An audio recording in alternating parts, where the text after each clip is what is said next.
Bom dia a todos, graça e paz a todos que estão nos acompanhando. Estamos aqui para mais uma aula do nosso curso que trata dos atributos de Deus, da nossa revista chamada Quão Grande És Tu, da editora cristã evangélica, que nós estamos seguindo este ano, né? Hoje a nossa lição é a lição 10, que tem como título As Vantagens do Conhecimento de Deus, ou seja, os benefícios, como nós nos beneficiamos, o quanto contribui para a nossa maturidade, o nosso crescimento como cristãos, nós termos um conhecimento de Deus, um conhecimento não só intelectual, mas um conhecimento que vem do coração, que vem de um anseio nosso e vem da graça de Deus sobre nós. O versículo-chave é Oséias 6, versículo 3. Conheçamos o Senhor, esforcemo-nos por conhecê-lo. Tão certo como nasce o sol, ele aparecerá. Virá para nós como as chuvas de inverno que regam a terra. Nós fomos feitos para conhecer a Deus, pois conhecê-lo é a vida eterna, como Jesus disse, está em João, no capítulo 17, que é a oração sacerdotal, quando Jesus fala: vim para que te conheçam, vim para a vida eterna, para lhes dar a vida eterna, e a vida eterna é essa, que te conheçam, o Pai e a Jesus a quem tu enviaste. Nós geralmente, às vezes, temos uma concepção da vida eterna como algo que só nós saberemos só após esta vida, após a morte, mas, segundo a Bíblia, segundo o Evangelho, a vida eterna é esse conhecimento, é essa paz que nós temos, esse regozijo que nós temos em conhecer, em servir esse Deus que nos ama e que nós tanto amamos. É esse sentimento que nos diferencia do mundo, esse sentimento que nos faz sentir plenos, que nos faz sentir que estamos fazendo aquilo para o qual nós fomos criados, né? Então, a vida eterna é algo que nós já começamos a desfrutar neste momento, a partir do momento que nós aceitamos a palavra no nosso coração e nós começamos a ser transformados por ela e nós vivenciamos os ensinamentos de Jesus no nosso dia a dia, que envolve conhecer a Deus. Conhecer a Deus envolve saber ouvir a palavra, recebê-la como algo pessoal para mim, como algo que eu preciso, notar a natureza do caráter de Deus nela, na palavra, aceitar o seu convite e obedecê-lo, reconhecer e se alegrar no amor que ele tem nos mostrado. Esses 4 itens mostram o quão complexo é o conhecimento de Deus, essa comunhão, essa intimidade com Deus que nós ansiamos ter e precisamos ter. Envolve toda uma abertura, uma atitude aberta, um coração aberto, como quando estamos querendo conhecer uma pessoa. Temos que estar abertos a isso, né? Vamos deixar bem claro que este conhecimento não é um conhecimento que nós possamos esgotar aqui na Terra. Logicamente, nenhum de nós teria essa capacidade de conhecer a Deus plenamente nesta vida. Só, talvez, quem sabe, na eternidade nós possamos ter um conhecimento, mas o que nós sabemos é que o conhecimento de Deus é algo que não tem um fim, não tem uma meta. É algo justamente que o que diferencia das outras coisas é que não tem um fim. Não tem um ponto onde nós possamos dizer que aqui chegou, já conheço Deus. O famoso pregador inglês Charles Spurgeon, ele disse numa pregação dele, ele falou que não existe estudo no mundo que contribui mais para a ampliação do intelecto humano do que o estudo dos atributos de Deus. O que contribui mais, é o tema que mais contribui para nós ampliarmos a nossa visão, o entendimento das coisas, justamente por ser algo que nos força a sair da nossa limitação, né? E essa é a intenção de Deus, né? E é um estudo, é um tema tão vasto que nos faz sentir humilhados, né? Ele disse. Mas, ao mesmo tempo que nos humilha, nos eleva, nos faz sentirmos dignos, nos dá também um sentimento de dignidade que temos por termos sido feitos à imagem e semelhança de Deus, né? Citado aí Romanos 11:33, em que Paulo fala, teus juízos são inescrutáveis. Ele, ao mesmo tempo, ele faz uma oração ali, né, no capítulo 11, em que ele expressa todo o espanto, toda a perplexidade dele diante da imensidão de Deus, né? Então, é como se ele mesmo estivesse dizendo, olha, eu conheço bastante de Deus, mas é pouco perto do que Deus é realmente, né? Vamos ver como é que esse conhecimento de Deus, essa comunhão, esse saber, como ele nos afeta, como ele nos ajuda e como ele nos fortalece em nossa caminhada, né? Nós temos aí 4 aspectos, a lição divide em quatro características que tem a pessoa que conhece Deus. Ela tem coisas que a tornam identificável, né? Como são marcas que o cristão tem que mostram, atitudes que mostram o quanto ele tem de conhecimento de Deus, né? Então, quem conhece a Deus tem a força de Deus.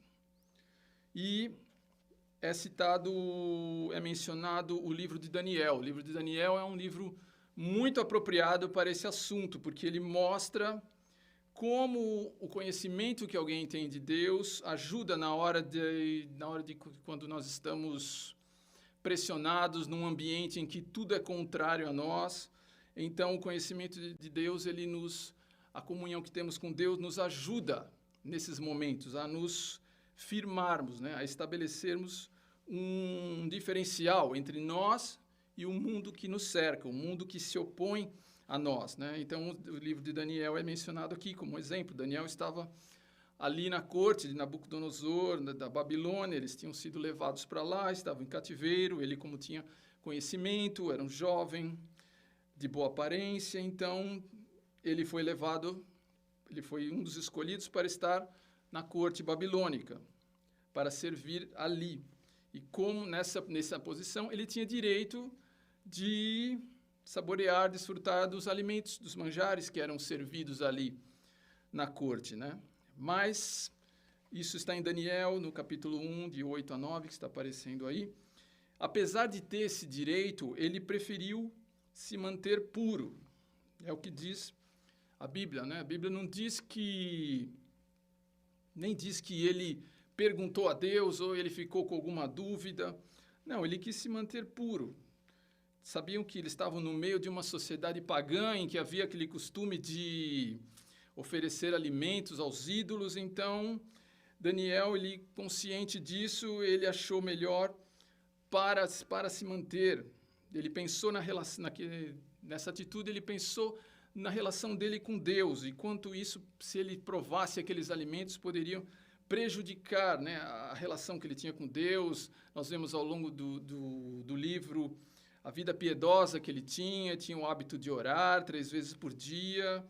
Ele se manteve, ele quis se manter não contaminado pelo ambiente em volta, né? Porque Daniel, ele sabia muito bem que junto com aquela comida, com aqueles alimentos, vinha outra coisa. Vivendo numa sociedade pagã, ele sabia que tudo que ele desfrutasse daquele ambiente, ele estava desfrutando não só daquilo, mas ele estaria recebendo também os valores, as ideias, os conceitos daquela sociedade, né, que era tão contrária aos ensinamentos, à fé que ele tinha em seu coração. Isso serve muito para nós também, é uma lição para nós. Nós vivemos num mundo que tem como referência o ser humano, é um mundo ímpio, um mundo materialista, um mundo que os valores são bem contrários ao que a Bíblia nos ensina, né? Então, como isso pode nos ajudar, né? Trazendo isso para a nossa realidade, né? Nós sabemos que nós estamos cercados pelos valores do mundo, o que o mundo diz para nós que é bom, mas que nós sabemos que não é. Não é comum nós vemos irmãos, às vezes, que falam que não há problema nenhum em assistir filmes, em ler livros do mundo, Mas o fato é que existe um problema nisso, existe sempre um risco. Se nós estamos... O cristão que está assistindo um filme, ouvindo filmes do mundo, músicas do mundo, que está lendo, desfrutando da literatura do mundo, ele está também recebendo as ideias do mundo que estão sendo passadas ali naquele tipo de... naquela cultura, naquele produto cultural, né? Nós sabemos todo produto cultural, intelectual que o mundo produz, ele já vem embutido neles os conceitos, ideias que formam a mentalidade da nossa sociedade, uma mentalidade secular, uma mentalidade que, em muitos pontos, se assemelha ao paganismo que existia antigamente, né? Então, é algo que nós temos que nos preocupar, né?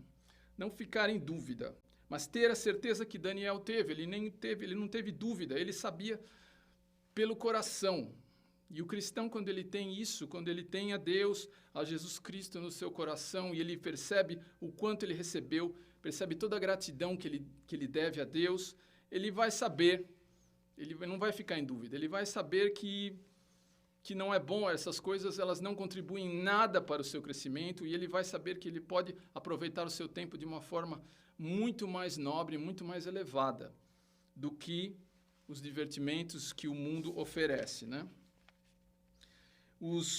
Uma característica aí dentro desse item, né? Como os homens conhecem a Deus, geralmente têm uma vida de oração. Eles oram bastante e isso acaba aumentando a intimidade deles com Deus. E à medida que tem intimidade, vão querendo orar mais, né? São sensíveis, são bem sensíveis. Os homens que têm essa força de Deus são bem sensíveis às coisas do mundo que se opõem a ele.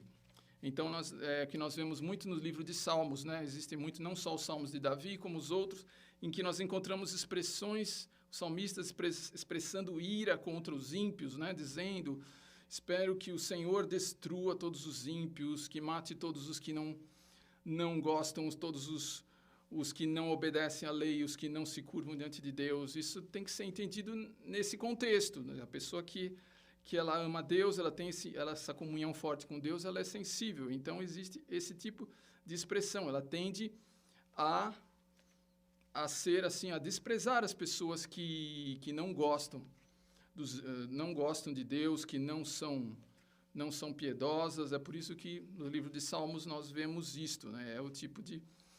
É uma expressão da sensibilidade, né? A pessoa não vai ficar indiferente quando ela vê o nome de Deus sendo tão desprezado, os mandamentos de Deus, tão desprezado a busca, o conhecimento de Deus na nossa sociedade, tão pouco considerado. Então, isso vai fazer surgir dentro de nós um sentimento assim de insatisfação, um sentimento assim de não querer compactuar com isso, né, com esses valores do mundo, né? Segundo, outra marca, quem conhece a Deus tem a mente de Deus. A gente conhece essa expressão, o que é ter a mente de Deus? Aparece na carta aos Coríntios, quando Paulo ele fala da ação do Espírito Santo, né? Só conhece as coisas de Deus. Quem tem o Espírito Santo, por exemplo, o homem natural não pode entender. Ele, no final do capítulo 2, ele fala, mas nós entendemos porque nós temos a mente de Deus, né? Ter intimidade com Deus, ter a mente de Deus, significa que nós temos uma tal intimidade com Deus, uma tal proximidade, e que nos faz entender os seus planos, a sua vontade em nossa vida. Essa intimidade com Deus, ter a mente de Deus, pressupõe a reverência, pressupõe reconhecer que nós somos dependentes dele em tudo, ter o temor reverente. Então, isso é fundamental, isso contribui para nós nos desenvolvermos como cristãos, né? Ter a mente de Deus, e não só isso, mas também saber argumentar, saber responder quando o mundo nos questiona a respeito da nossa fé. Quando nós temos essa mente de Deus, tudo fica mais claro, nós aceitamos toda a palavra, nós paramos de questionar, e isso nos proporciona um crescimento, né? E tem um trecho do Evangelho que é bem pertinente a isso, de ter a mente de Deus, né? Isso, ter a mente, é muito mais do que conhecer saber o que está escrito em tal versículo, saber decorado o que está em tal versículo, mas é viver isso no coração. E nós temos um exemplo no Evangelho, dos exemplos dos saduceus. Os saduceus era o grupo, assim como os fariseus, eles formavam a elite sacerdotal de Israel, do povo de Deus. Eles conheciam a palavra, eles só admitiam até o Pentateuco, mas eles não acreditavam na ressurreição, não acreditavam em anjos, eles tinham uma mentalidade secularizada, quer dizer, eles tinham a palavra, mas eles não eram impactados nela, porque, na verdade, eles não recebiam com humildade, com devoção, com temor, com um desejo de crescer, tudo o que é necessário. Nós vemos na passagem em que os saduceus, eles vêm a Jesus com a intenção justamente de questioná-lo, eles vêm com uma pergunta meio escarnecendo, então eles querem dizer, eles vêm assim com Jesus com a intenção de dizer que Jesus estava totalmente errado, né? Os fariseus, eles temiam Jesus, então procuravam combater. Mas os saduceus, eles se sentiam tão superiores que eles ridicularizavam, nem se preocupavam muito com o que Jesus estava dizendo, com a mensagem que ele estava dizendo. Então, eles já chegam a Jesus com essa mentalidade superior, perguntando numa situação, o que vai fazer, mestre? O que aconteceria?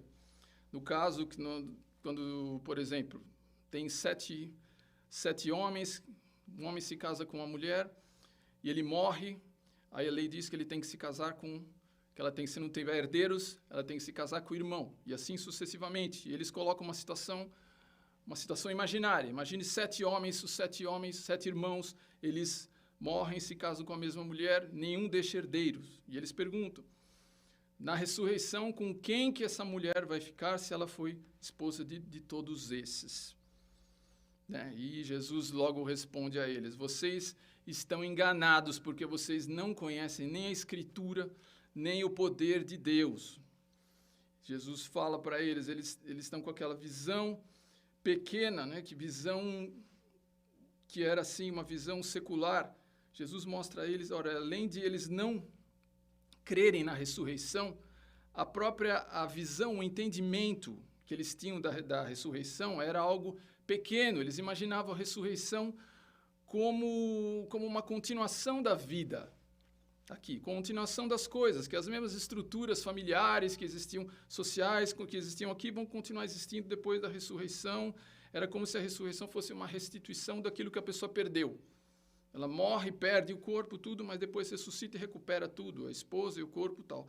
E Jesus explica para eles, Jesus informa, ele diz a verdade. Na ressurreição, os homens, na ressurreição, não há casamento, porque os homens são como os anjos no céu, não se casam nem se dão em casamento. No céu não há reprodução, os anjos não morrem, não existe essa necessidade desse tipo de relação, esposa, marido, pais, filhos, irmãos, essas coisas elas são do mundo. A ressurreição ela é a promoção do homem a um nível mais alto de vida, a vida celestial, que os saduceus não entendiam, quer dizer, eles tinham um tamanho desprezo em meditar na palavra, não tinham humildade, não tinham desejo de aprender, eles estavam mais preocupados com a posição que eles tinham na sociedade do que uma relação com Deus. Então, eles tinham a palavra, mas a palavra não lhes acrescentavam nada.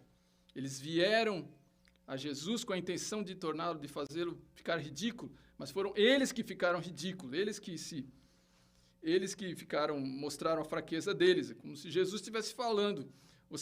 Vocês acham que o Deus que cria o mundo e todas as coisas a partir da palavra vai ficar embaraçado com uma questão dessa tão vulgar de herdeiro, de herança, quem é que vai ficar com a esposa? Quer dizer, vocês estão enganados, não conhecem o poder das Escrituras. Quando Jesus fala, está escrito no relato da sarça, eu sou o Deus de Abraão, Deus de Isaac, Deus de Jacó. Ele é Deus de vivos, não é Deus de mortos. Ou então, o fechamento deles, a atitude deles fechada, impedia que eles conhecessem o plano de Deus. O plano de Deus já estava desde o início, desde o Antigo Testamento, já estava ali explicada, já estava ali subentendida a ressurreição estava já mostrando isso, né, do fato de Deus escolher Abraão, Isaac e Jacó como seus instrumentos de revelação, já estava implícita nisso a ressurreição. Quer dizer, pelo fato, o desprezo que eles tinham pela palavra era tanto que a mente deles se tornou uma mente secular, uma mente, na verdade, eles tinham aquela religiosidade de fachada, mas eles não, a mente deles era a mente do mundo. Essa passagem, ela é muito interessante por mostrar assim como o conhecimento de Deus não pode nunca ser uma coisa formal, nunca pode ser algo que vem acompanhado de arrogância, de orgulho. Não, tem que ser humilde. Nós temos que receber a palavra como crianças, desejar a palavra como leite, né, como um alimento que nos vai fazer crescer, né? O exemplo contrário disso que nós estamos vendo dos saduceus é o apóstolo Paulo, que nós vemos como ele estava preparado para responder a qualquer questionamento que as pessoas faziam, né? Que pudesse fazer a ele. Nós vemos isso na carta aos Coríntios, no capítulo 15, estava havendo discussões lá na igreja de Corinto, muitos não estavam duvidando da ressurreição, estavam crendo que aquilo não seria bom, que acreditavam que só Jesus ressuscitasse, mas que nós não iríamos ressuscitar, e Paulo, com toda a sabedoria, com toda a firmeza, com toda a maestria, ele argumenta, é preciso que este corpo que nós estamos habitando seja revestido. Está aqui no capítulo, depois vocês podem ver, é muito bonita essa firmeza, a segurança de Paulo.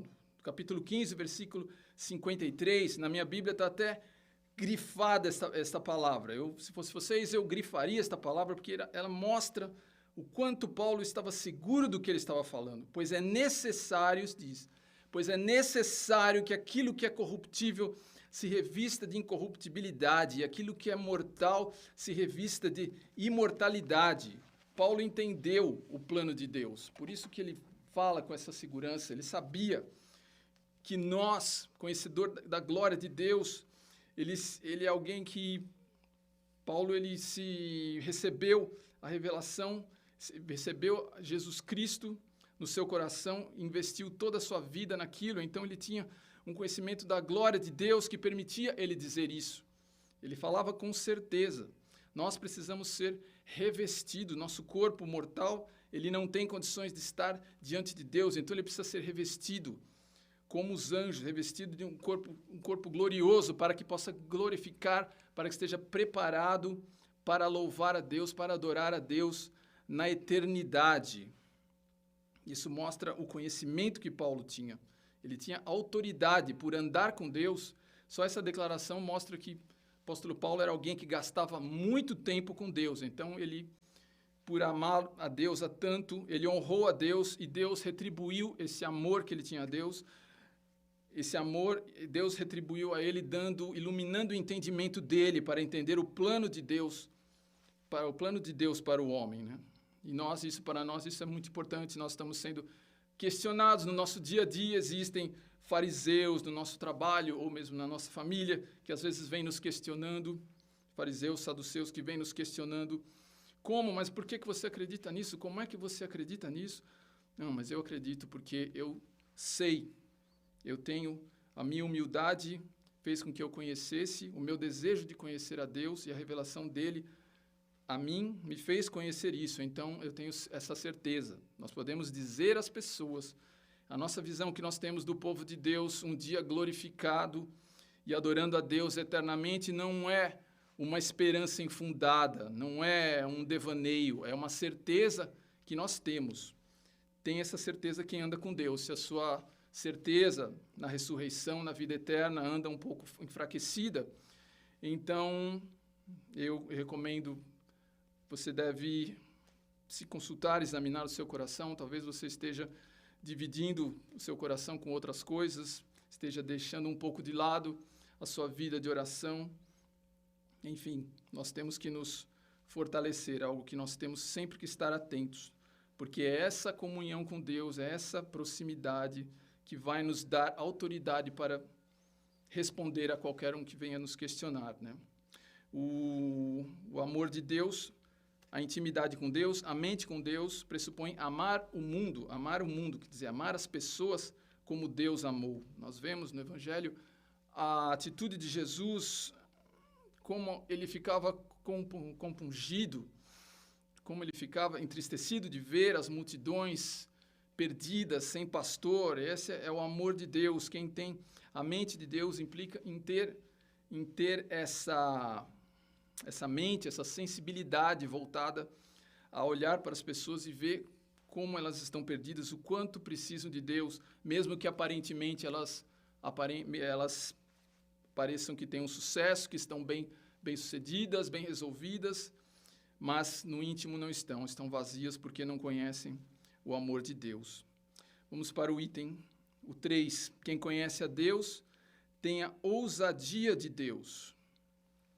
Daniel e os seus 3 amigos conheciam a Deus, por isso puderam enfrentar a morte com ousadia. Dentro do mesmo livro de Daniel existe a famosa passagem, Daniel, Sadraque, Mesaque, Abednego, por se recusarem a prestar culto, a se ajoelhar diante da estátua de Nabucodonosor, são condenados à morte, não é? E esta decisão deles, essa atitude deles, é importante que seja entendida. Não foi uma atitude impensada, uma loucura de fanáticos, não.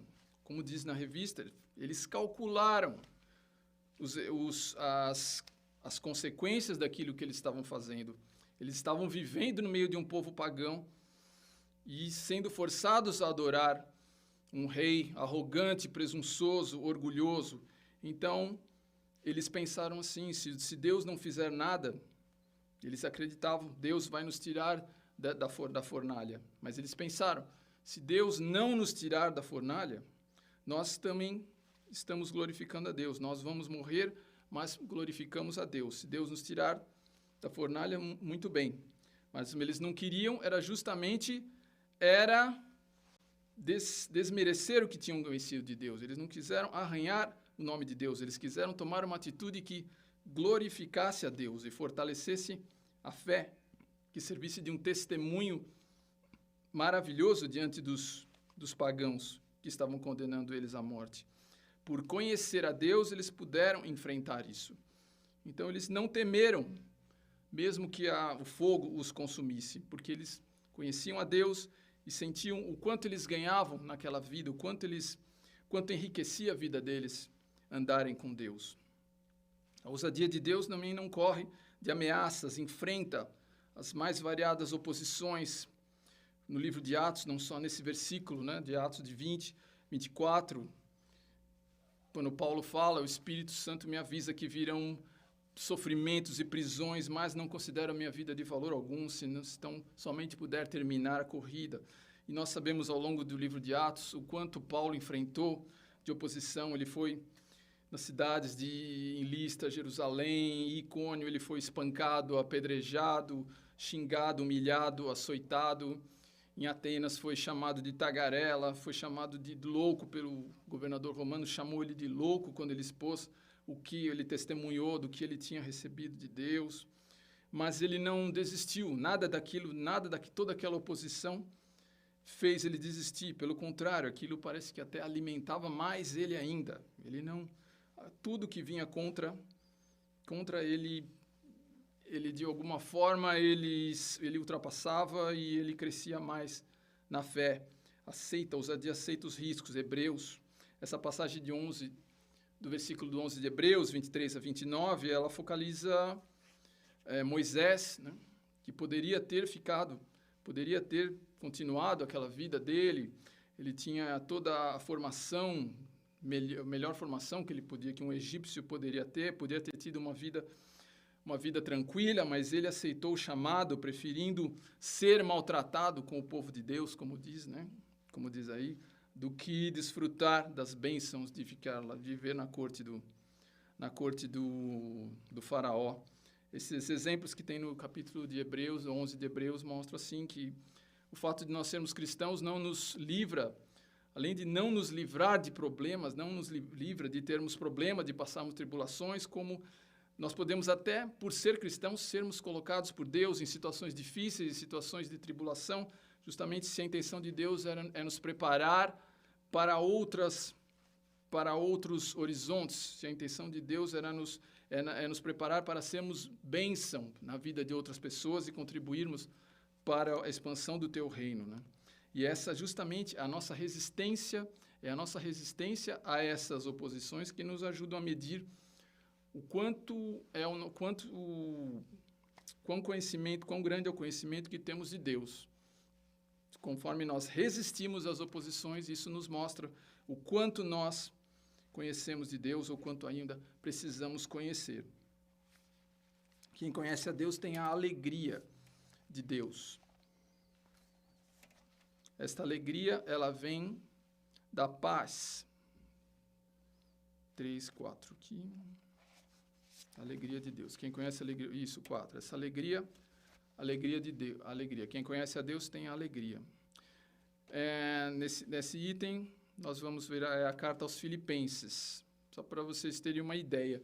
Só nessa carta aos Filipenses, aparece 13 vezes a palavra alegre, alegria e alegram-se.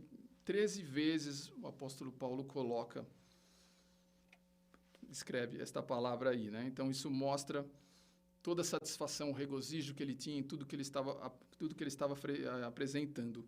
A carta aos Filipenses é chamada carta de alegria, justamente porque ele mostra toda a satisfação dele com a igreja de Filipos, né? Apesar de estar preso, ele escreveu a carta estando preso, né?